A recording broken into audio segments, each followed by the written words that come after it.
I think if you look at what's going on in the world, IT is actually shifting to BT, business technology, where you can't actually do anything without technology. You can't sell anything, you can't buy anything, you can't make anything, you can't have customer relationships, and this is true across organizations of all sizes and government and society. And so I actually see the overall market, when you consider the role technology is playing, getting much larger. So when I go visit the largest industrial companies or the automotive companies, manufacturing, retail, they're thinking about how they use data in a very different way. Applications are very important, but ultimately it's the data that drives a business. And when you start to layer on these next generation computer science, the artificial intelligence, the machine learning, data is the fuel for that. We store more than half of the mission critical data in the world. And the amount of data is going to grow much, much more in the next 30 years than it has in the last 30 years. It's doubling at a faster and faster pace because of all these connected nodes. Now, you're not fully private. VMware is still a public company. What's the long-term plan? Will you go fully private? Will you ever go public again?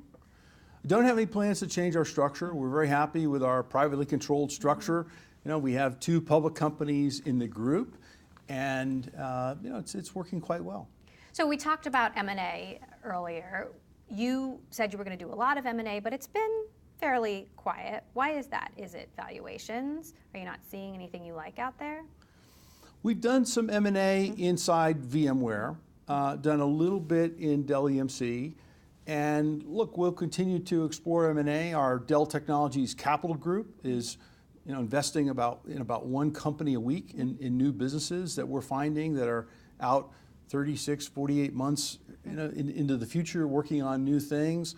There's also I'd say a wicked consolidation going on in the existing parts of IT, and we're using our supply chain, our scale, our breadth, the portfolio effect, and innovation to drive that and gaining share in that core as well. So would you be more likely to invest in hardware or services at this point when it comes to M&A?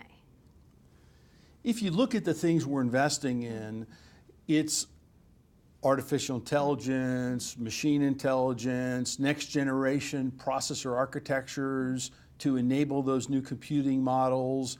It's cloud security, how do you enable the cloud native apps, those kinds of things.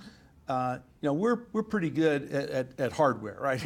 And we're going to continue to grind away at making that more and more efficient so companies can run their infrastructure in a super efficient manner.